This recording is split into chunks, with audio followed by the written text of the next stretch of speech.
what's up, folks? Welcome back to On Texas Football, and welcome back to the Winning Drive. I'm lifetime Longhorn Rod Babers, pleased to be joined by fellow lifetime Longhorn, the young prodigy C.J. Vogel, and of course, our own coach, former high school football coach at Burnet, Capel, Brownwood, Belton, Rotan, also played college football at Abilene Christian, coached there as well, and was on the staff at the University of Texas for multiple head football coaches. Now you can catch his work at ShipleyRanches.com. It's our own coach, Bob Shipley. What's going on, Coach? How you doing? Hey, you're doing good. How you guys doing today? Been good weekend, crazy weekend, lots to talk about. Yeah, there's no doubt about that, Coach. For obviously we'll get into the NFL and the NFL draft and talk about the Longhorns who got a chance to experience living their dream, being drafted into the NFL. Some undrafted free agents too, guys who are trying to make it the hard way into the NFL. We'll talk about those guys as well. We'll also get to Steve Sarkisian had basically a stop in H-Town at the Touchdown Club to talk to a lot of the Longhorn alumni down there in Houston. And of course, we had guys there on the ground, Jerry Hamilton, Jeff Howe. So we'll actually get to some of the comments that Sark had to the media there and the folks there in Houston at the Touchdown Club. We'll also get to the end of spring football. Spring football is now over officially. So we can talk about any news, notes, and nuggets there. And of course, on Mondays, always pleased to be joined by fellow lifetime Longhorn and my former teammate, Stevie Lee. So we'll start off with Stevie Lee. We'll get right to it because Stevie has got something to do. He's got a lot going on. So we appreciate him taking the time. Stevie, what's up, man? We appreciate you all. You're on the road today. I'm on the road, man. Can y'all hear me? Yeah, we can hear you. Hey, does that seat you're sitting on have a round thing of white toilet paper beside it? Now that you say that, I can see that, man. I just don't want to hear I wouldn't do the fans like that, man. Oh man, that's all right. That's why we appreciate you taking the time. All right, let's get right to it. We know we don't have a lot of time with you because I know you got some stuff that you got a flight you got to catch. So thanks for making a little bit of time. I got a little time right now. I'm in the hotel. I'm in Salt Lake City. My daughter had her last volleyball tournament here for 18's Nationals, and they did very well. They did well. They made it to the gold bracket, so they're top 8 in the country. So so they were the 8th seed, and they played the number 1 seed, and they lost that game. But I'm so proud of them. So proud of my daughter. There was the last one. She had a tear after the game, and bro, it's just hard to see your baby cry. So I had to drop one too, man. That is fantastic, man. Yeah. Congratulations. That is awesome. I love to see young people achieve. All right, a lot of hard work, and put it all into it, and it pays off for you. A lot of guys saw that happen for them in the NFL draft this past weekend. A lot of that hard work paid off. Just give me your thoughts. You had 12 Longhorns who ended up being drafted, calling their name, having their names called. You had any favorite part of the draft? Any player drafted that you thought was the perfect fit for the team? Something like that? I like him going number 1. That was fun. But what was surprising to me, man, is I was just sitting there kind of. And I heard the talks and things like that, but Kelvin Banks, right? Yeah. I thought that he was just the best offensive tackle in the country, and there's 2 guys that went before him, right? And so I was a little taken back by that one, man. I love that Vernon improved his draft stock from when the season was over. Broughton is going to be a Saint, right? Yeah, and. And that's going to be fun for him, man. I'm happy for him. He's graduated, has a new baby on the way, and just got married, and now he's starting a new career in New Orleans. And I love New Orleans. I may go down there and see him a few times. Make it a priority, no doubt. Yeah. Give me your thoughts about, because and I would just ask you because I know it's a big topic of conversation. You watched the draft, you talked about the Cam Ward pick, the Shedeur Sanders controversy, him dropping as far as he did. What are your thoughts overall about it? I know we're talking Longhorns here in the draft. Yeah, no, it's all good. I had a take on that, man, and what we do know is that kid can play football, right? And yeah, he can play football, and it's just sad and it sucks that grown men, whatever comes with Shedeur, whatever comes with his dad or anything like that, why can't grown men be able to manage that if that's the reason he fell in the draft, right? If they're saying that's the reason, you're grown, you're an adult. He may have a cameraman everywhere. I don't think a cameraman will go in the building, but he may have a cameraman everywhere he goes. He may talk in the media whatever kind of way, which I don't think that he's been terrible in the media. He just do it his way. But it sucks that he's dropped that far. But what everyone is saying, man, that kid's gonna have a chip on his shoulder, and I'm looking forward to it. I'm looking forward to it. And then Deshaun Watson up in was it Cleveland? He's out for the season anyway. So they drafted another quarterback, but I mean, one of these quarterbacks that they drafted is going to be some good trade stock for them. So it's going to be fun to watch, man. I think I'm a fan of what they did over at Colorado and at Jackson State, but what the NFL did, I just couldn't wrap my head around it, man. I don't know what it was, Great. Well, not just Shador, right? But there was also a fall for Quinn down to the 7th round. Yeah. I know we've yet to talk about it, but a bit of a surprise to see him go that late in the draft. Yeah, and Quinn's a good kid. He did all the interviews and he, did all the throws and things like that and showing off everything. I don't know what it was for him. I think, here at the University of Texas, we had our gripes and groans about him, but he's still a great quarterback that got us to 2 back-to-back playoffs, So I don't know what that was with that. I mean, I guess he hadn't finished the whole season with the University of Texas. He's always been out at least 2 games from injury. Yeah, no, I think that's one of the reasons. I think the injury is part of it. I think, there's some holes in his skill set a little bit. And I think the regression, because he was better in 23 than 24, scouts don't like to see that. Scouts want to see kind of a linear trajectory, that a guy gets better every year. And I think having that regression really hurt Quinn. And ultimately, and Jerry's talked about it too, Coach, when they sit you down in them rooms, how do you explain that Georgia game to them? When the scout's like, hey, what happened in the Georgia game? That's no easy way. That's no way to spin that in a room with an NFL scout other than I had a meltdown. That's just that simple. And my coach decided to bench me as a result of it. Yeah. I think that's it's unfortunate that things worked out the way they did. There was a time in his career that we were talking about him, being a Heisman hopeful and maybe the first quarterback taken in the draft, and then to fall to the 7th round. I don't think he or Shador either one deserved that. But Quinn's another one that'll have a chip on his shoulder, Stevie. I like that point. That's a great point, because I always told kids, if you don't have a chip on your shoulder, then you manufacture one. You find one. Because you play better when you're running around like somebody's trying to light your head on fire, So I think that's a great point. That's going to be fun to watch him. I want to see how he handles it.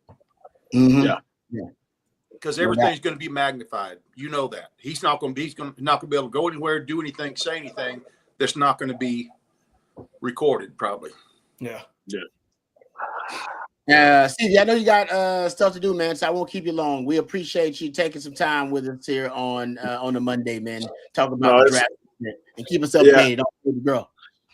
I appreciate it, man. Thanks y'all for having me in. I will say though, the draft was entertaining because of the slide. So I mean, there was a conspiracy theory of they manufactured this so everyone can have viewership. So I did watch it all, just waiting on Shador to go and waiting on Quinn to go too, man. So it was entertaining. It was an entertaining draft.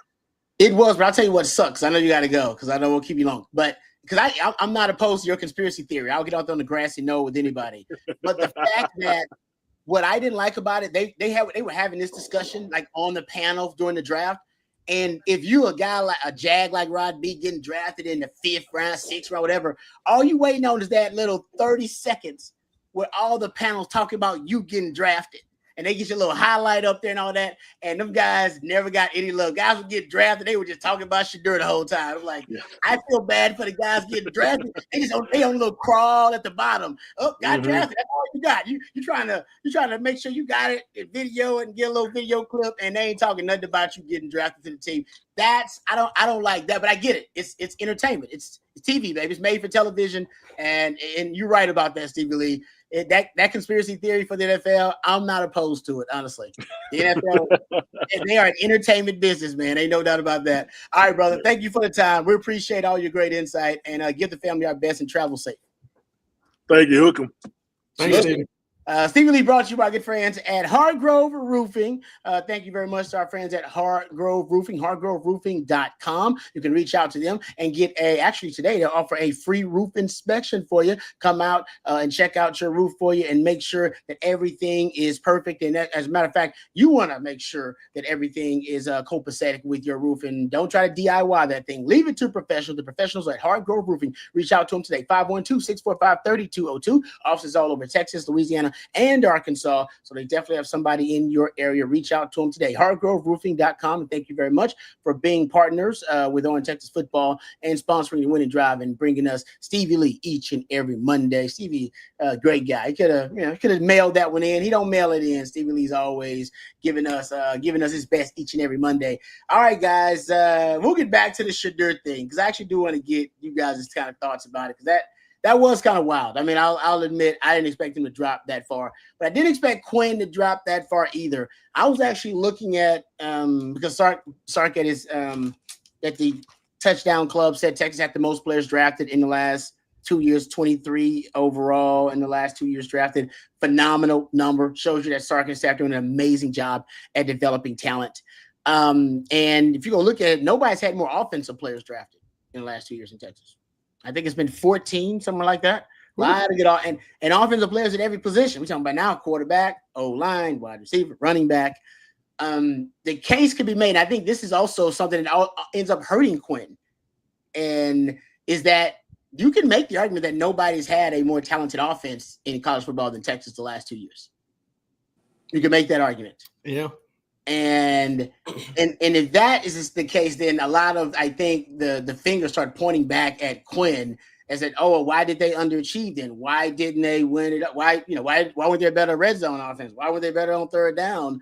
And then ultimately it comes back to, well, maybe because of Quinn's regression. I think that narrative, I'm saying, not that it's true or not in terms of its relation to, Texas underachieving, if you will. But I do think that reflects poorly on Quinn.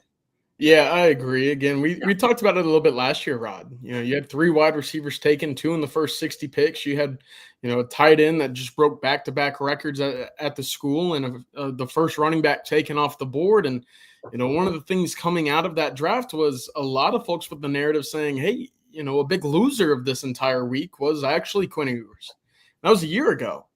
And so I know that was because a lot of folks went through the tape and saw whether it be errant throws or routes that were won where the ball went elsewhere, right? We could talk about the checkdowns and the almost the immediacy of wanting to find a running back or a tight end in the flats rather than letting a play develop down the field or stepping into a pocket or extending a play, whatever it might be, right? That was what we heard last year.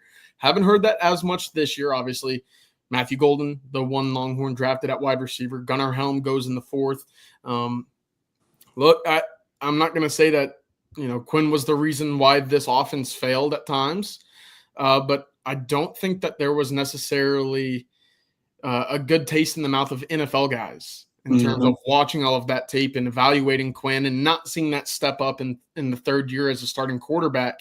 I think there was a lot of hesitancy, of course, the injury history. We could talk about that. But on top of that, at quarterback specifically, and I've always talked about this, we'll never truly know the answer in terms of how well Quinn interviewed, how well NFL guys kind of were put off by Quinn, if there were any, what that ultimate deciding factor was like in those rooms. But I've always said, if you're going to be a quarterback and you're going to be selected in the NFL, you got to be able to walk into a locker room of 52 other men and command their respect, to find a way to lead them in a way that rallies them to play behind you. And I'm not sure if that was ever really a big strength of Quinn, right? That cool, calm demeanor. Yeah. That's great, right? Early in your career, when it's great, you throw a couple of interceptions, but you stay even keeled. What is not great is when, hey, we got to go drive 85 yards to go score a game-winning touchdown. I need that guy to, rally the troops in the huddle to make sure everybody's, rah, ready to go. I don't know if you ever heard a lot of that with Quinn. It was always a kind of a surprise when you saw it, because that just wasn't who he was. So I don't know. Seventh round certainly wasn't what I was expecting to go QB number 13, especially after some of the names that we saw get taken. Montana State quarterback, a few other guys. The on-field success, right? 13-1 in road games, back-to-back Final Fours. That has to mean something as well. But I know that there is some give and take, at least right now, when it comes to the good and the bad certainly outweighed the good in this sense for Quinn.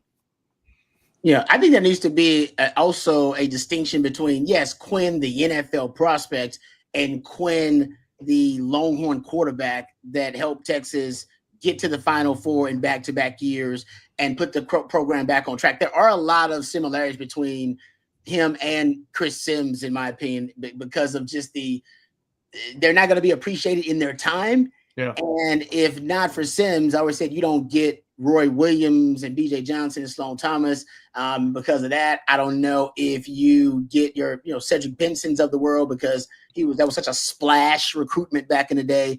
And then you're able to get your VY when it's all said and done. And I think ultimately, because of the guy that came after, VY came after, Chris Sims, you largely forget about the contributions, and now people are starting to appreciate it. I feel like that's Quinn, because of Arch coming right after him. Then people are gonna in the immediate, they're gonna be coach. They're not gonna appreciate Quinn. They can't, because it's too much looking forward to Arch. And I do think Arch is going to achieve a lot, just like VY was expecting to achieve a lot. And when they meet those expectations, I think it'll take a while. And honestly, it may take a decade or two for Longhorn fans to truly start to come to appreciate Quinn and his contributions, because trust me, it took that long for some to go, man, actually Sims wasn't that bad. So I unfortunately, I do think that's the case. But Coach, I think it, because now the reports are starting to resurface about him, being offered big NIL money to transfer, possibly instead of going to the NFL draft, and yet he chose to forego any eligibility and pursue his NFL dreams. And he's actually getting criticized for that now as a bad business decision, because the take is that he could have made more money. Transferring to another school, could have made another $4-5 million, could have got another bag. What are your thoughts, Coach, about that? That's right now that seems to be the another part of the narrative, is that why didn't he just stay and take more money in college? Why go to the NFL if this was going to be the result, getting drafted in the 7th round? Yeah, I don't know. That's both you guys had great remarks about that situation. It's just unfortunate, and I think can you imagine the pressure when you got Manning sitting there, and everybody wants to see him go in, especially if you mess up, and then when he does go in, the standing ovation and cheers and all that stuff. I mean, there's not a lot of kids that I call them kids in college, but there's not a lot of young men that could withstand that kind of pressure. And that's not even taking into consideration the fact that you're at the University of Texas. You got the largest living alumni in the country, and just putting on that burnt orange and white, that's stressful enough. But then when you've got to fight all the other things that he fought, and he just couldn't ever quite get over that hump to true stardom. You know what I mean? Just to where you and everybody else knew, like that it factor when Vince on that last drive, you knew it was going to happen. You just felt like it was going to happen. And I was hoping it would happen with Quinn, but I think he had some career-defining moments that could have been career-defining that just couldn't get it done. But I have a lot of appreciation for him and what he's done. I mean, I was there through some lean years. I'm telling you guys. Yeah. Oh, I remember them years, Coach. Yeah. So I'm just saying he's been one of the winningest quarterbacks in the history of our school. Come on now. Exactly. And so it's just tough. It's just unfortunate. I don't think it's fair, but you know what? Life's not fair. Everybody wants to ride out a hero, and sometimes it's not in the cards.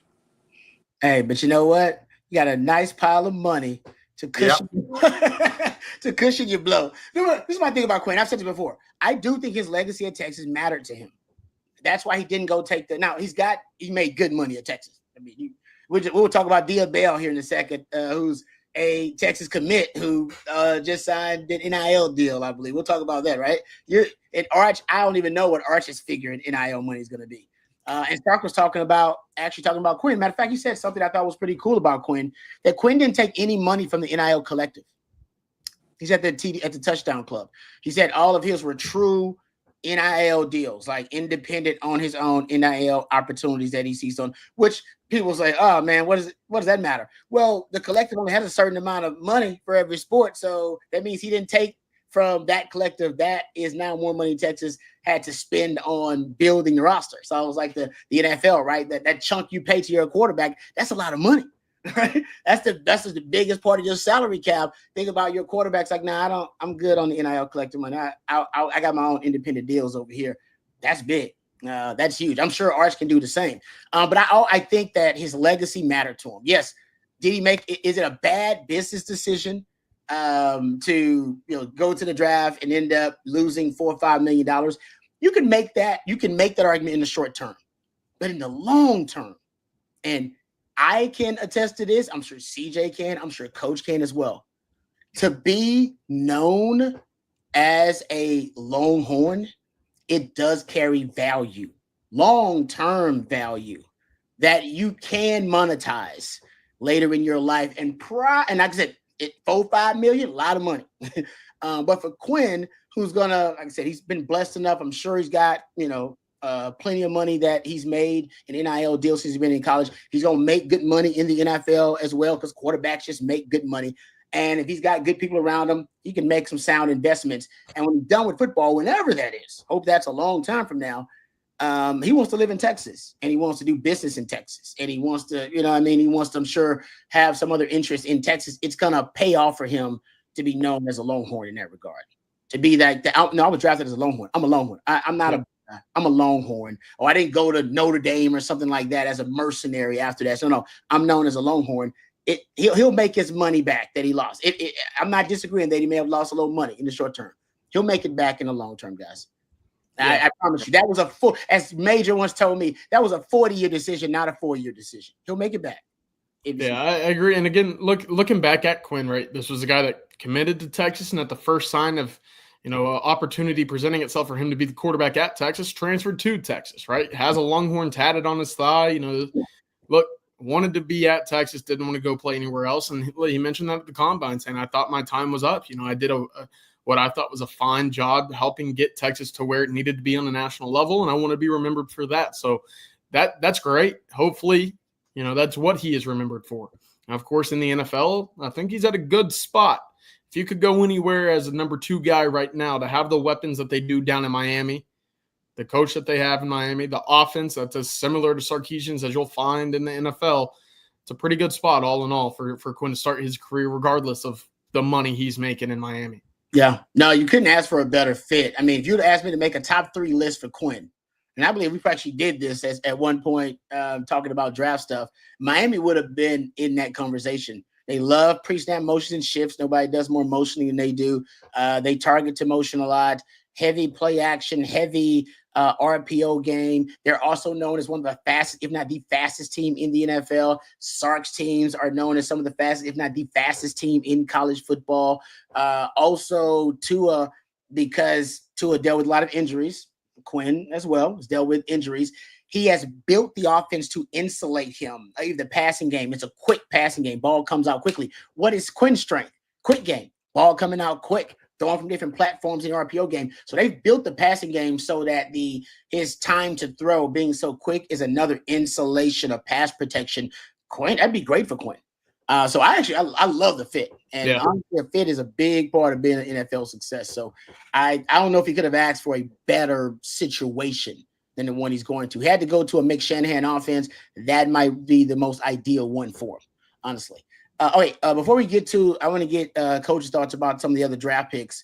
And before we do that, though, talking about the quarterbacks, I think one other thing we recognize from the draft about quarterbacks, talking about Quinn and even talking about Shedeur, the NFL, and we've been talking about this for a while, the NFL is no longer a developmental league for quarterbacks. They don't even hide it.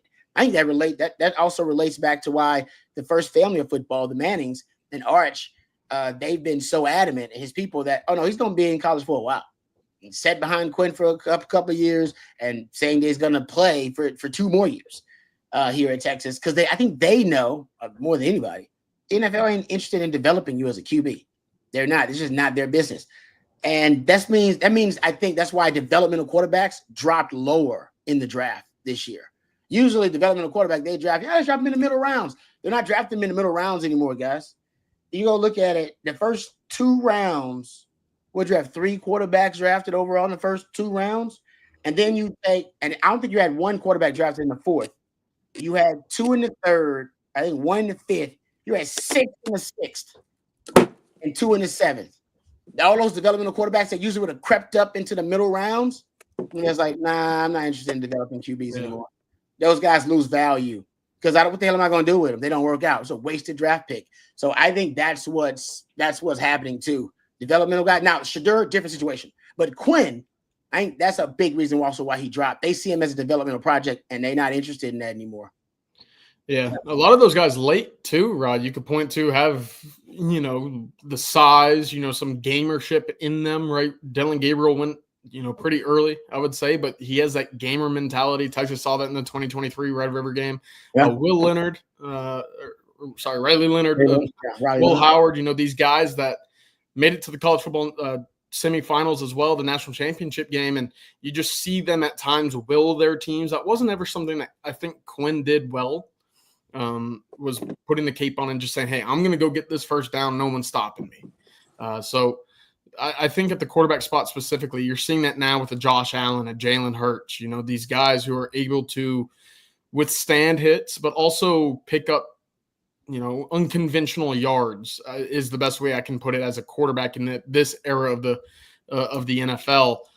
Those quarterbacks are going to find a way to go earlier. And so it's going to be really interesting, of course, where you start to look at the NFL moving forward with the quarterback position. It's almost like you need a running back-esque quarterback. And, the days of those pocket statues are completely over, essentially.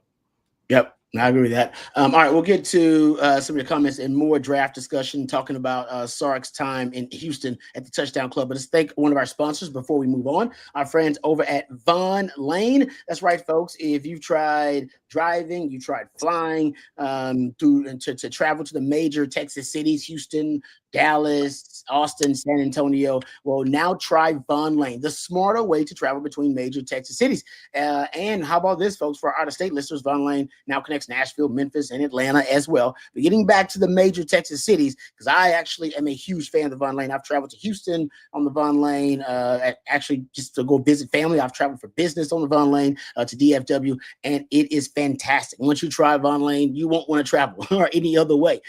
We know that flying can be a bit of a hassle these days with security lines and packed gates and delayed flights, and it's all for just a 60-minute flight. So your stress levels are through the roof. It's not worth it. All right, driving isn't much better. Ever tried a same-day round trip between Dallas and Austin? That's hours of lost productivity, emails piling up, calls going unanswered, work left undone, all while trying to focus on the road. Why waste the day when you can stay connected and productive with Von Lane? Von Lane changes everything. It's luxury regional bus travel, what some call a private jet on wheels. Sink into a plush leather seat. You have a leg rest. Stay connected with complimentary Wi-Fi. You'll enjoy complimentary snacks and drinks on every trip, plus delicious meals on select departures. If you need to freshen up, up. You can indulge in a hot towel service if you want to relax.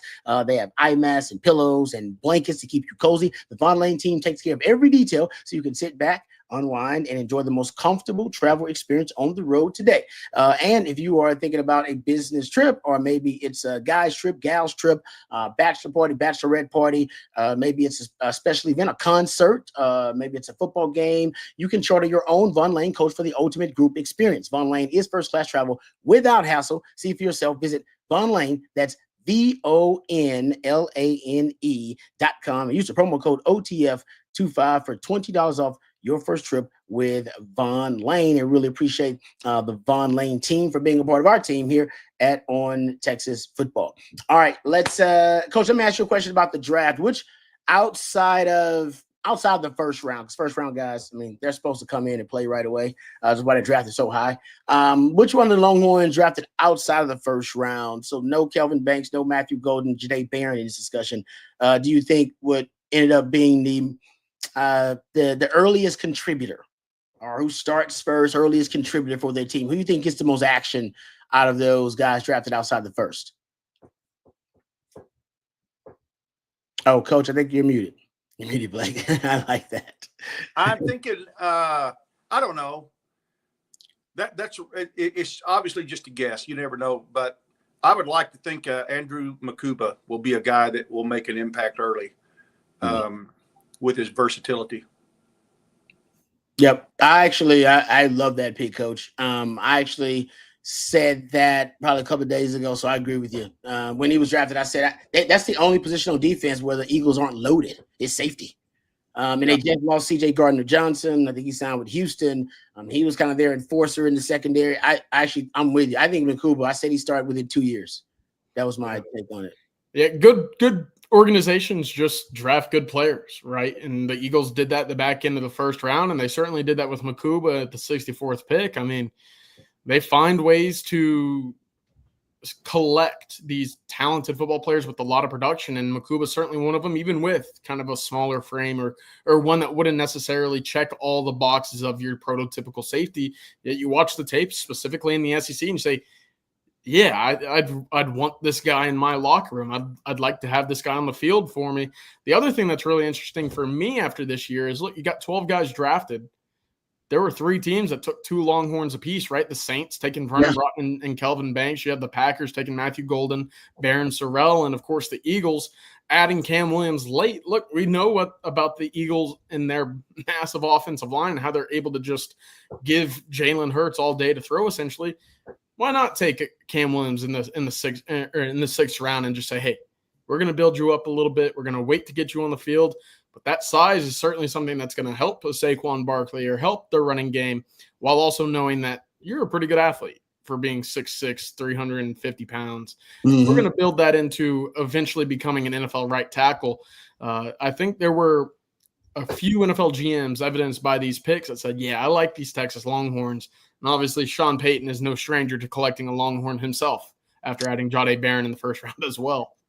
Yeah, no, one of the things that stood out to me, and just one of the patterns that stood out, is I think a lot of these NFL teams, even though there's more data and information on these prospects than ever before, they send people out to watch them work out, and they bring them in to watch work out. They got the combine.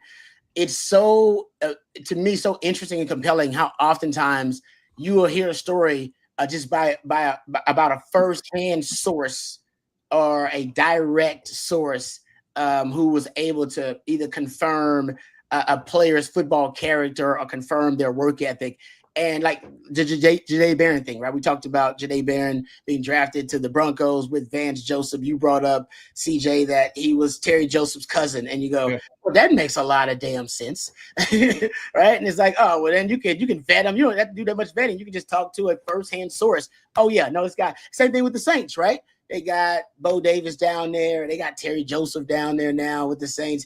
And they draft Vernon Broughton. They draft Kelvin Banks, of course, too. But Kelvin Banks would have gotten drafted by anybody in the top 10. That's how good he was. But the Vernon Broughton pick, we were all like, whoa, Vernon Broughton being drafted that high. I wouldn't have him that high. Well, because Bo Davis probably said, oh, no. He's as good as any of those other guys. Trust me, he's our guy. I can bet that this dude is the real deal, right? He's got all the raw material that we need.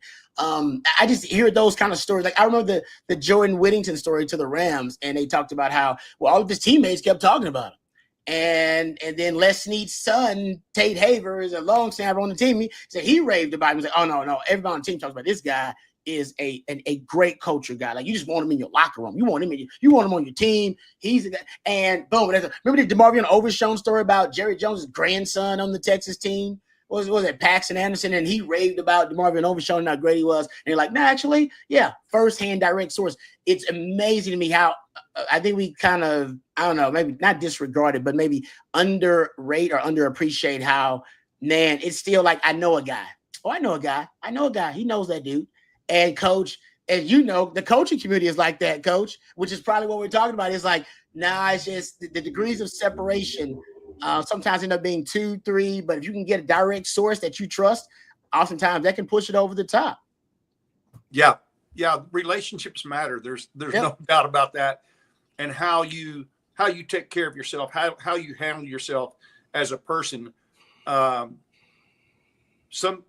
people don't realize that when these scouts come in, they're talking to the trainer. They're talking to the person that's in charge of academics, the football academic person. They're talking to the trainers. What's his attitude like? Is he late? Is he respectful? Just trying to turn over every stone they possibly can. And all it takes is just one, you expect to hear good things, but all it takes is just one negative comment made from a trusted source. Mm-hmm. Somebody maybe that you just ticked them off somehow, some way, or whatever, and that's all it takes. That's why I don't think Shedeur really sees the way he's coming across. Yeah, because Prime was he was the most probably talented player I ever saw, but he was so incredibly confident, and that's a huge part of.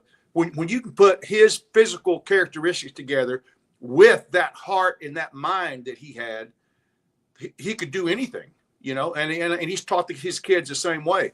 But I don't know if the stories we're hearing about when he was, doing his interviews and stuff like that, I don't know if that stuff's true or not. I don't have it. Maybe somebody has a grudge with Prime that they're, putting out stuff like that. I don't know, but the way you treat people matters. Yeah. And it can cost you a lot of money in this game.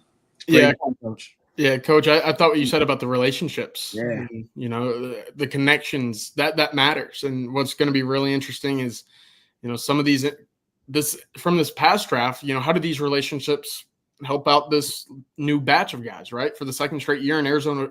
The Arizona Cardinals have selected a Texas offensive lineman. I think there's a storyline in that sense. Yeah, good point. Of course, you could also go back to Mike McDaniel coming down to visit for the coaches convention. He was at the pro day, obviously, last year, got to see Quinn throw. How much of that kind of built into the snowball effect of them drafting Quinn Ewers very late? It's kind of that same story. Sean McVay coming down for the Texas coaches convention, having that relationship with Steve Sarkisian. Of course, Rod, you can mention the Tate Haver connection and Les Snead, but at the end of the day, these coaches' jobs are the ones on the lines, right? So to go in there, spend those late round picks and really take a chance on a guy that they feel like they have a better connection with because who they trust and where they've been to see them in person, that plays out, more times than it doesn't when it comes to taking a risk on a guy late in the round. So ultimately, it's going to be interesting to kind of go through roster by roster. I had this idea, Rod, just go through all 32. Yeah. Which 32 teams have the most Longhorns right now? Because we've talked about it with the Broncos. Sean Payton loves his Longhorns. Now you got all sorts of guys taking multiple Longhorns again this year. And one that's a little underrated in my eyes, Jaden Blue teaming up with DeMarvion Overshown over in Dallas. I think that'll be really interesting. I like that one, dude. That's a nice spot for Jaden Blue because the Cowboys speed. Yeah, they need explosivity on offense, especially in the backfield. That's a nice spot for Jaden Blue. And to your point, though, because Sark does this, right? Sark, there are certain high school football programs where Sark's like, a good player coming out of there, I'll take him. because I know the football character has been cultivated and developed. I know if he's a leader in that locker room, he's got to be a hell of a ball player, and he's got to be a hell of a leader too. He's got to have that championship DNA if he's at that particular football program, right, Coach? And I think that's what Howie Roseman with the Eagles does. He's like, no, I'm drafting a Bama guy, I'm drafting a Georgia guy. All right, that damn simple. Kirby Smart, Nick Saban. Boom. I know if he's a leader and one of the best players on that team, I don't have to do much vetting. Kirby Smart did it for me. And I feel like Texas is starting to become that, to CJ's point, for some programs, right? Some organizations like, no. Well, Sark's got going. They got good football character there. We like these Longhorns. We like DBs out of this, from this regime. We like O-linemen out of this regime. Coach, I think CJ's on to something there. I'm not saying they're gonna become Georgia. It takes a while to become Georgia and what Bama is right now. But hell, if you got the most players drafted in the last 2 years, you're certainly on the right path. Yeah, there's no doubt. That's a right on, CJ. I mean, that makes a lot of sense. Mm-hmm. Yeah, that'd be, if Texas can become that, that'd be awesome. Howie Roseman, he's so damn good though. That guy's unbelievable. Yeah. What's the stat, Rod? Maybe you know it, about the consecutive streak of Longhorns playing for or winning a Super Bowl. Oh yeah, I'm sure John. We see it every year in February, leading right up to the draft. I don't know it off the top of my head, but I would imagine with this new influx of talent, once again, what is this, 23 in 2 years? That's going to be a streak that just continues and continues and continues. Because if it was able to survive that kind of dry period of Longhorns being put in the league, I would imagine that there's no way that it's going to end anytime soon with all these guys entering the league now. Yeah. And then organizations who don't even normally pick Longhorns are starting to pick Longhorns again, right? Mm-hmm. Cowboys don't pick a lot of Longhorns. We used to complain about that all the time. Jerry Jones don't like Longhorns. Now the Cowboys starting to pick Longhorns. The Packers got 2 of them this year. Packers don't draft Longhorns. They don't. It was like, was it Jermichael Finley, the last Longhorn they drafted? They just don't draft a lot of Longhorns.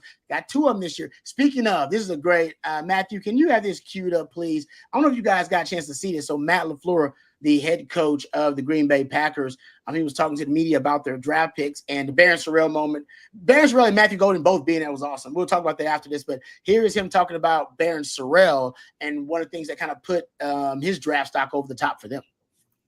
One of the things, I don't know if I mentioned it in here, but as we get these 30 visits, and we had a couple guys from Texas come through here, you always ask these guys who are the best practice players, or if you're going to a team, who are you bringing with you? And they consistently, unanimously always pointed to him. So I think that speaks volumes to not only the type of player he is, but the type of teammate, type of person, type of competitor. And you can never have enough of those guys. Man, that struck me, Coach. That those guys are basically advocating for Barron Sorrell, and like I said, I'm sure that's not that's just one data point. It's not the reason they drafted him, but when he was even with another guy, and then they go, man, and Texas players kept talking about Barron Sorrell, just telling you. But what a compliment, though, right, Coach? That's great, and you're starting to see that, as we were talking, as CJ was mentioning earlier, you're starting to see that more and more.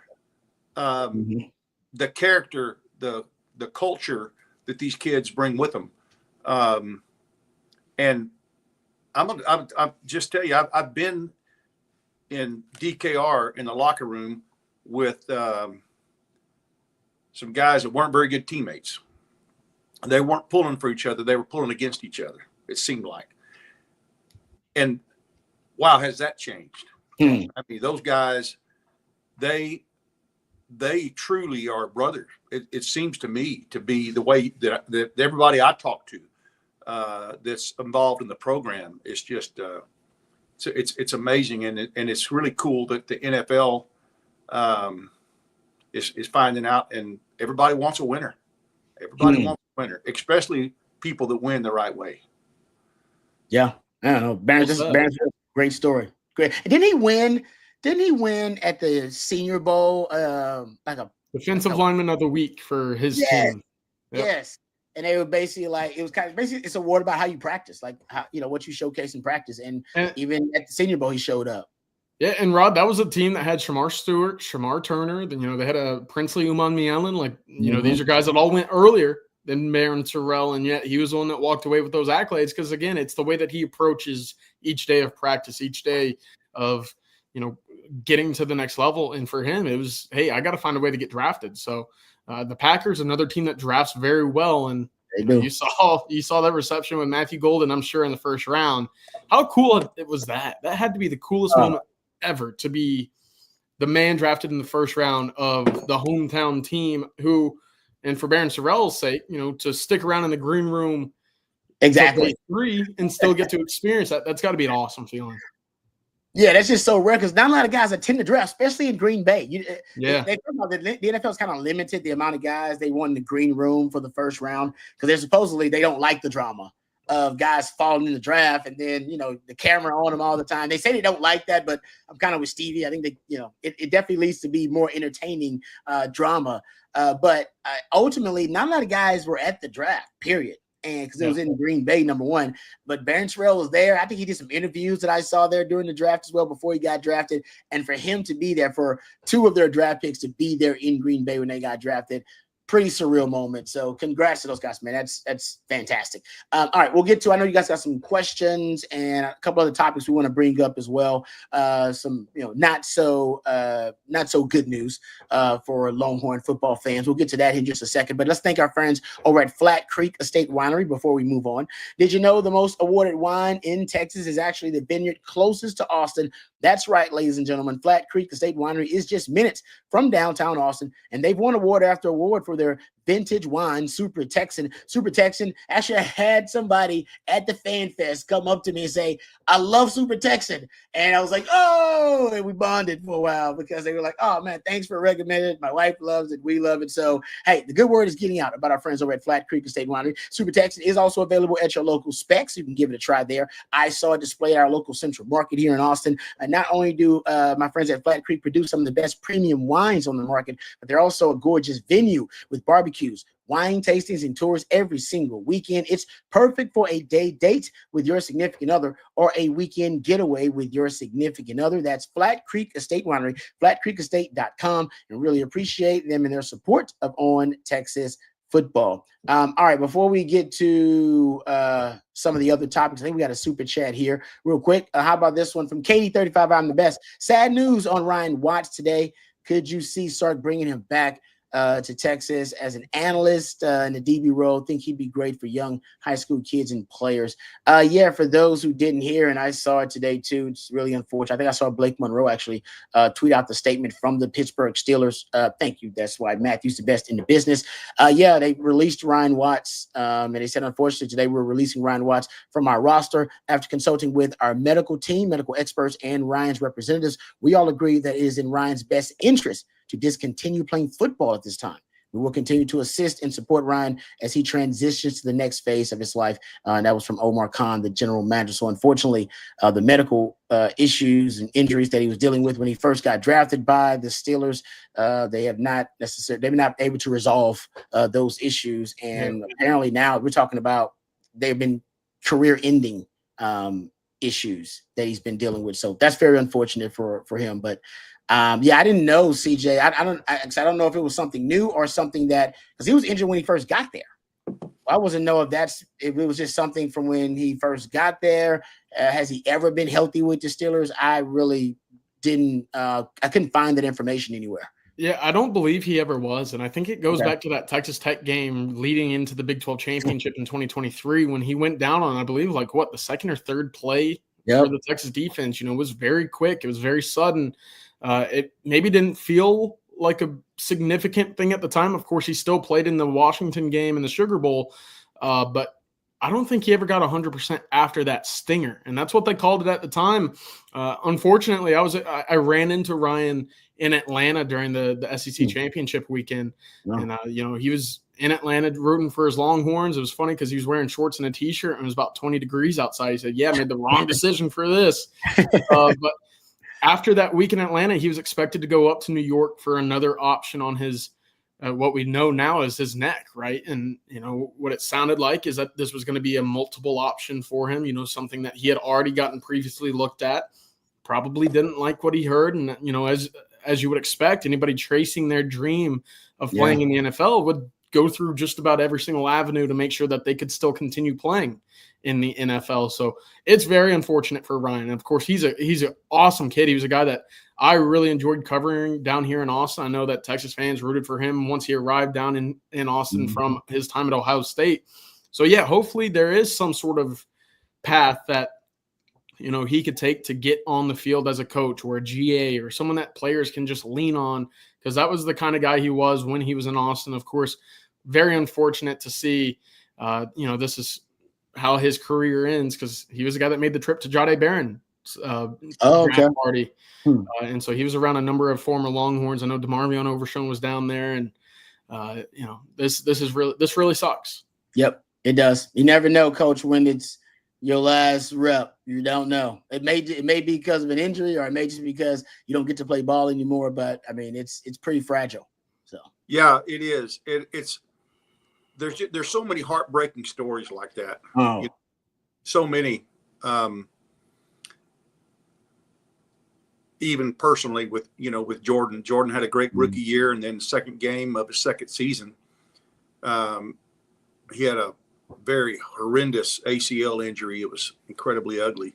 And and that did it. I mean, he never was able to really be that much of a, I mean, it was just like, after that, it was just like, is he gonna, is he gonna get re-signed? Is he gonna get to play? Is he gonna, and it just happens, and it's unfortunate.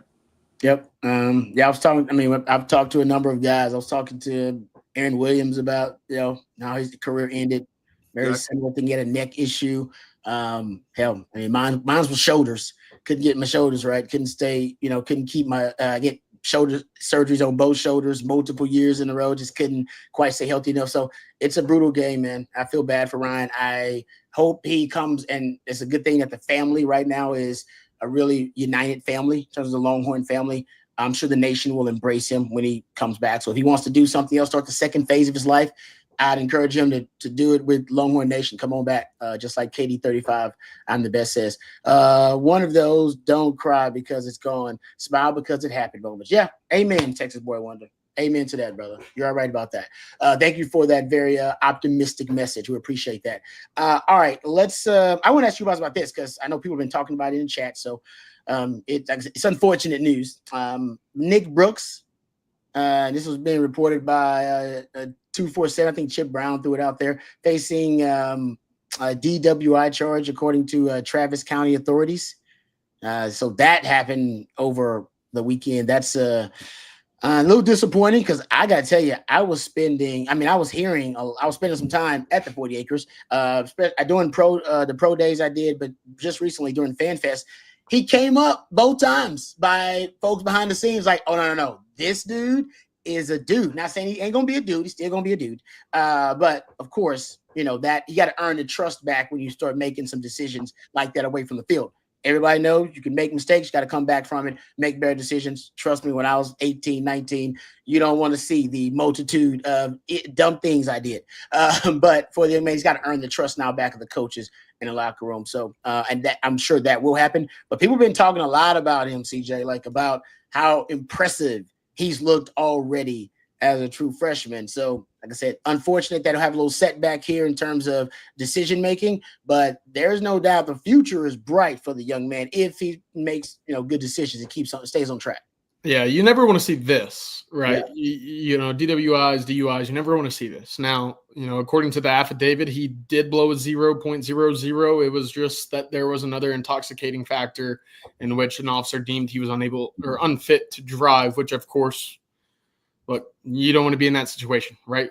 We talk about Waymos. Hop in a Waymo, right? You got money now. Hop in those Ubers, get home safely. So, hopefully this is a wake-up call because to your point, Rod, this was kind of the talk of the spring in terms of these early enrollees was how quickly Nick Brooks was able to adjust to playing against a Colin Simmons or an Ethan Burke or Trey Moore, guys who've just put up monster seasons. And for him at 6'6.5", 6'7", 350 pounds to step in and earn the right to be a, second team left tackle, this is a setback, And of course, to your point, now it's about earning the trust of the coaching staff, who I would assume have something up their sleeve for when he returns back to campus in June for summer conditioning.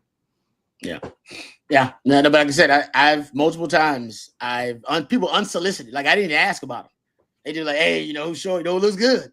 And it's like, who looks good? Yeah. Anytime you get unsolicited endorsements and compliments from guys, they really show it up. So he's been one of those guys. So hopefully he'll earn that trust back of the coaches.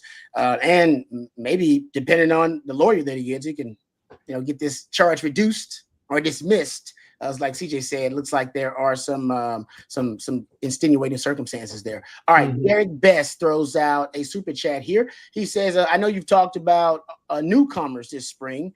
He said, as of players, but what are we hearing with any new coaches? Thank you, Derek Best, for the super chat. That is a good question as well. Yeah, what are we hearing about the new coaches? Because there are new coaches out there now. We've heard a lot about the new players. Coach Aquina, I know he's a new coach, but he's kind of an old coach, not literally, but because we all know Coach Aquina so well. Literally, we all actually know the man. So I know what he brings to the table. What about the coaches that are brand new to the 40 acres? Have you heard anything about their impact specifically? Yeah, and the secondary specifically, of course, we know about Coach Aquina, right? Fiery, Rod. I asked Jelani last week, what's it like with him throwing bullets at you? And he goes, I didn't know he still had the arm on him. And Rod, maybe you could speak to this too a little bit later, but he said, look, he sprints from one end of the field to the other as fast as anybody you'll see out there at practice too. So he's catching some attention there. But look, I've heard a lot of positives about Mark Orfe. Of course, Kenodo Hudson now taking over that star position. There's a lot of communication in that back end of the secondary, and that's something that I think is going to be a work in progress moving forward into the fall. Of course, these are guys that are trying to get acclimated to the PK style of football, right? What are those impacts of a Johnny Nansen that we mentioned a year ago? Texas trying to move towards more and more of a man coverage scheme. How does that fit with PK and what he likes to do with his zone style? So the communication is something that I think has been a work in progress this spring. It's going to have to take a step forward for the fall, of course, because I think that was one of the big strengths of a Makuba, of a Taff, of a Andrew, of a Jade Barron out wide. You had these guys cohesively moving as one. Can you get to that level? Right now, the instruction, the technique has all been fine. It's all about when it comes to playing the game, get that unit cohesively matching one another. That's the big key. But Chad Scott, another guy on the offensive side of the ball that I've heard is very energetic, and coach running backs to recruit where he does. You can't have success if you're not energetic and have that charisma. And of course, hosting Derek Cooper, the number one running back in the country, it looks like Texas is going to get an official visit in that recruitment. You've got to have something that stands above the rest, and it can't just be dollar signs, right? So look, Chad Scott, I think early on is making a really positive impact in his running back room. And to hear what we've heard about a Jarrett Gibson going into year two, Christian Clark now returning from the Achilles, and of course, James Simon, Ricky Stewart taking leaps early on. Sounds like he's doing well in terms of teaching these guys on the field as well. Yeah. Thinking of running backs, that iconic photo from Rocky is now complete. But remember the running backs in 2022? All of them sitting there on the bench with Keelan Robinson, Roshan Johnson, Bijan, Jonathan Brooks in there. I mean, it was all of them. Jaden Blue, it was all of them. And now all of them have officially been drafted. All five of the guys in that photo. So official. Congrats to Rocky, because I know she took that iconic photo, and it's made the rounds again, because it is pretty phenomenal to have 3 years in a row. Thank you. That's why Matthew's the best in the business. To have 3 years in a row, have a player drafted at a position 3 years in a row. We got to go see how often, what schools, this would be a good thing to do. I'll see if I got time to go down the rabbit hole maybe and check it out. How many, what schools have the longest streaks of having a certain position drafted, and how many years in a row? Because 3 years in a row at running back is pretty impressive. Now you got 3 at D tackle. You got 3 straight years with multiple D tackles drafted. Mm-hmm. That's nasty. That might be something to keep up with too. So you got these really cool streaks at the wide receiver thing now with Texas, and you brought that up, CJ. How Texas prior to this Steve Sarkisian regime really hadn't been putting out prolific, highly drafted wide receivers, but now it seems like that's at least more common under Sark too. So I think that's something. Maybe I'll start doing some research about that, because that's a really impressive streak by Texas. 2 tight ends back-to-back years. I mean, these are impressive. Hopefully, this is Sark talking about this TD Club, and we'll get into it after we thank our friends over at South Point. Hopefully, it's quarterback 2 years in a row. Hopefully. Sark said he hopes it happens. Sark said it. And you know what? I agree with him. Here it is. I'll just jump into it now. I was going to get it too late. Might as well jump into it. I was like, I'm bad at the tease, man. I'm bad at the tease. All right. All right. But because Sark was talking about Arch Manning. And here it is right here. He says, he said, here's what I hope. I hope he's got a really hard decision to make January 21st. That means we played a long time. That means he played a really good season. And that means he's trying to figure out, what do I want? Do I want one more year in the burnt orange, or is it time to go to the NFL? I hope it's a really hard decision. I hope it's not a no-brainer to come back to school. You're damn right, Sark. And somebody I want Arch for 2 years. I want him for 3 years. Hell no. I want Arch for 1 year. Because if I get him for 1 year, you know what that means? That means he's the best damn player in the country, best quarterback in the country, going #1 overall, and Texas probably won the damn national title. So I don't care. 1 year. I want him 1 year. I'd rather have him for 1 year, because 1 year means he blew it out of the water. Coach, that means he was the best player in college football, and he dominated to such an extent where everybody had to go, why would you come back here? You went undefeated, won the Heisman, won a national title. Why would you come back to college? You're too good to come back to college. It looks like VY is like, you're too good. Go. Just go. We're happy for you. That's what I'm hoping. That's what I want. That's what I want. I don't want him. That's my new thing, Coach. I don't want him here for 2 years. Hey, that's in the Hall of Fame of rants right there. That's a good one, Rod. You're right on. Right? Hey, that's the pride. I think Coach, hey, I think Sark is right about that, man. We want him to make a hard decision, and the man to sit down and go, Arch, there's no reason for you to go back to Texas. You've accomplished everything you can accomplish there. You won the national title, Heisman Trophy, best player in college football. Let's go hit the league. That's what I'm praying. I'm praying about that. All right. Let's thank our friends over at South Point Dodge before we move on. Friends over at South Point Dodge, I really appreciate them and all their support of On Texas football. That's right, folks. South Point Dodge right now, they have a great selection of vehicles right now. Over 600 vehicles in stock, folks. You won't get a better selection than our friends over at South Point Dodge. And those selections include a lot of great vehicles, but including the all-new 2025 Jeep Wrangler. You can get the real deal today and drive away in the Jeep Wrangler, a vehicle built for adventure. Plus, right now, my friends over at South Point Dodge are offering the employee incentive pricing. Yes, it's a really fancy way of saying that you pay what the employees pay. You get the employee discount. That's the real deal at friends of South Point Dodge. Now, you can go check out their selection for yourself off of I-35 in South Austin, or you can go online at southpointdodge.com and you can see their inventory there as well. So no matter what you need, a trade-in, maybe you want a new car, maybe you want a used car, whatever your automotive needs, our friends at southpointdodge.com, they're offering you the real deal today. You won't get a better deal. That's why they're giving you the employee discount, their employee incentive pricing. Don't forget about that. Thank you very much to our friends at South Point Dodge. Go to southpointdodge.com. All right, Coach, I got to ask you this. It's not really Longhorn related, but I don't know if there's a more interesting, compelling story in all of sports right now. So the Atlanta Falcons defensive coordinator. Oh. Yeah, it's an ugly story. So for those who don't know, we talked about Shedeur Sanders dropping in the draft. He dropped in the draft. That was the main topic of conversation. But one of the little side notes was that he was pranked. He was prank called while he was dropping in the draft and while he was waiting to hear his name called. And, the teams, they call you and let you know, hey, we're about to draft you, or we're thinking about drafting you. Sometimes they don't. But apparently this time he was prank called by a couple of young men, 21 years old, I believe. And they found out later that the young man is actually the son, there it is right there, 21-year-old son of defensive coordinator for the Atlanta Falcons, Jeff Ulbrich. Now, apparently they haven't talked about the detail about how he got the numbers and the contact information of the prospects, but all the teams have them. But we haven't had a situation like this. There's also speculation, maybe rumor that he wasn't the only player that was prank called, but Shedeur Sanders, obviously his prank call went viral because he was dropping in the draft and he was such a hot topic. But Coach, you've been a coach. That's why we like having you on. You got the perspective that we don't have. Can you put yourself in the shoes of the defensive coordinator for the Falcons and your son violates the trust like this? How do you punish a 21-year-old son like that? What do you do?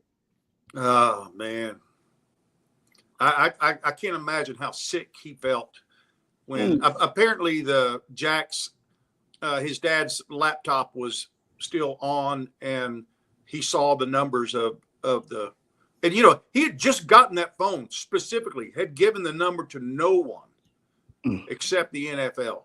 Oh, and yeah, it's just one of those. I mean, we all do dumb things in college, you know, even if you're not in college. It's at that age you do dumb things, but I can't imagine. Well, I guess there could have been worse things to embarrass a dad, but in that situation, man. Unfortunately, his dad is gonna have it's gonna leave a scar. It's gonna leave a scar. No doubt. Yeah, I mean, he loses some street. The dad loses a lot of credibility now and trust among the coach. And I don't know what I don't know if there are going to be consequences for the coach or if they're going to reprimand him in any way. They haven't stated that.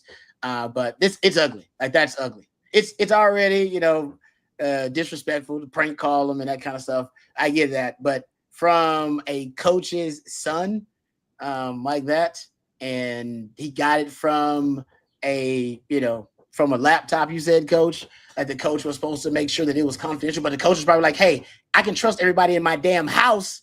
I'm good. I'll leave it open. I don't care. It's my house. I can trust everybody. Then you learn, like, oh no, actually my son violated the trust. Now, apparently, you know, I'm looking at the chat. Apparently, it happened to Isaiah Bond as well. A couple of fraternity kids from Alabama got a hold of his number, called him, and look, we know that Isaiah Bond didn't get drafted, so I can only imagine the swing of emotions of thinking you just got drafted just to see the next pick come up, and it's a name that's not yours, and it's a person and family celebrating on the screen that's not you and yours, to then realize that that wasn't a legitimate phone call. I wouldn't say it's humorous. You know, these are, you know, the hope is that these kids achieve their dreams and go to play in the NFL, and that's a little, you know, stab to the heart there. That's tough. Yeah, that's diabolical, man. That's cold-blooded. I ain't gonna lie. That's But like I said, the young man did apologize, by the way. He said, I believe he called Shadur. I don't think he talked to Shadur, but I think he did call Shadur and his camp representatives and try to, you know, apologize. And then they put out an apology as well. So there you go. But that's like I said, that's that story. All types of cringeworthy, especially for the defensive coordinator there. Okay, a couple other things that I wanted to. I know we're getting close to the end of it. Oh, actually, I believe we had a question I want to make sure I got to. Oh, how about this one from Arrow Kits 27? Thank you for the question. Said, did Quinn take us to new heights, or was he the quarterback of a team that took us to new heights? Would Ellinger not have been just as successful as Quinn with the same team as Quinn? I got to say, if you'd have told me, if you'd have been betting who would have gotten drafted higher, Sam Ellinger or Quinn Ewers, I'd have lost that bet, because I'd have said Quinn Ewers definitely going to get drafted ahead of where Sam Ellinger got drafted, and I would have been wrong. I think all of Longhorn Nation would have been wrong. So to your point, Eric, listen, you know, the NFL draft, it says one thing, like NFL draft has spoken, right, about how they feel about Quinn Ewers. I think it's important to make the distinction about what he achieved at Texas and what his ceiling is as an NFL prospecting player. And I can do that. Like I can, to me, what he achieved at Texas does make him one of the greatest quarterbacks in Texas football history. And I do think ultimately, that Texas probably underachieved considering all the talent they had. I don't know if we can blame that all on Quinn. And like I said, now I don't want to start blaming people because you've achieved so much. You're great. I mean, you got to the Final Four the last 2 years, had more players drafted than anybody else. I don't want to start sounding like a spoiled brat around here. Like I'm not grateful for where the program is right now, because it is right now on a trajectory of excellence. It is. We got first world problems right now. We crying from a yacht. Yeah, right. But I don't think it was all on Quinn. Listen, okay, so Sark is the quarterback guru, right? How much blame did Sark get for Quinn's regression? Yeah. He's a 5-star prospect coming in. He was like the highest rated prospect in the history of modern recruiting. and he got worse from 23 to 24. So is that in? Does the Sark get any of that? Or are we going like that's all on Quinn? Quinn, that's all on you, man. Does that end? Do we get? Is there any blame for Sark? You're like Sark, come on, he didn't get better from year one. From year. That's a great point, right? That's a great point. So I haven't heard one person mention, man, Sark, that's a little disappointing that Sark couldn't get him to take the next step. But like I said, I don't think it may be that he hit his ceiling, which also there's nothing wrong. If your ceiling is you're one of the top 4 winningest quarterbacks in Texas football history, and you went to the Final Four in back-to-back years of college football, I gotta tell you, that ain't a bad ceiling. I think our expectation was he's a championship level quarterback and win a national title, and that probably should be the ceiling for any quarterback that ends up winning the starting job at Texas. But I just think ultimately our judgment of Quinn is just it's unfair. Period. It just is. Like I said, we should put some of this blame on Sark, guys. I love Sark. Sark killing it. He's doing a great job. He's amazing right now, man. He's on a run. He's on a heater. But some of this blame for Quinn's regression goes on Sark. He's the quarterback. He's the guy. He's the quarterback guru. If it was Lincoln Riley, y'all be talking trash about Lincoln Riley. He's trash because his quarterback regressed. Well, Quinn regressed. We can praise the development of all these guys because guys are getting better at every position, and the NFL has spoken, and that is a testament to the development that's happening on the 40 acres, and we praise them constantly. But let's also be real. Quinn regressed. That's coaching too. Yeah. Look, I know this comment's been tossed around. Does it negatively affect Sark's reputation as a quarterback developer? I would say it certainly doesn't help. So, yeah. Well, just thankful that, if Arch hits the ceiling that we hope that he does, that it'll soon be forgotten. It's true. Yeah. But if can Arch is it possible for him to meet all of the expectations that we all have for him?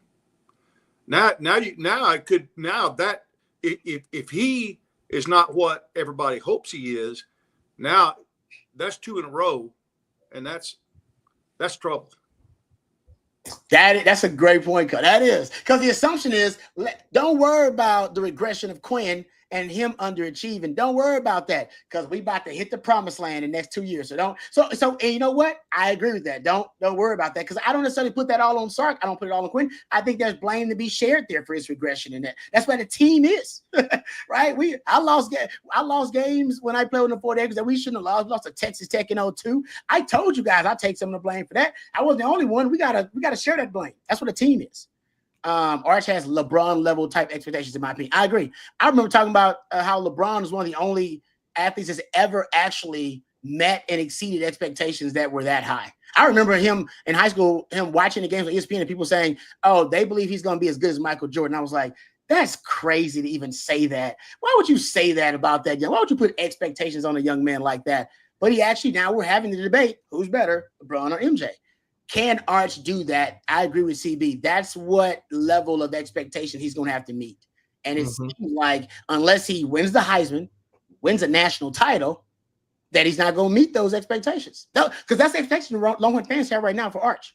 Heisman, national title. One or both. And if he doesn't, I think Longhorn fans will say, you know what? I don't think he met the expectations, which I don't necessarily think that's fair either. So, all right, but good conversation, guys. We appreciate all the super chats. Appreciate all your participation. Thank you to Matthew behind the scenes. Matthew is the real MVP. Thank you to our sponsors as well. Bond Lane, bondlane.com. Use that code OTF25. You get $20 off your first trip with Bond Lane. Hardgrove Roofing, hardgroveroofing.com. Thank you to Stevie Lee. Thank you to Hardgrove Roofing for bringing Stevie Lee on and partnering with us as well. Thank you to South Point Dodge, southpointdodge.com, and Flat Creek Estate Winery, flatcreekestate.com. Thank you, Coach, for all of the wisdom and the levity. Thank you, CJ, for all of your nuggets as well. I want to send, once again, thank you to Matthew. He's the real MVP. If you missed any of your questions or your comments and we didn't respond to them, we apologize. Please direct them to the guys at Coffin Football tomorrow. That'll be at 8:15 a.m. bright and early with Jerry and Bobby. And then we'll be joining you for our Tuesday night live stream. It'll be myself, E. Hogan. I believe Jeff Howe is going to be joining us at 7:15 tomorrow. So thank you to Coach. Thank you to CJ. I'm Lifetime Longhorn Rod Babers. Until next time, hook 'em horns.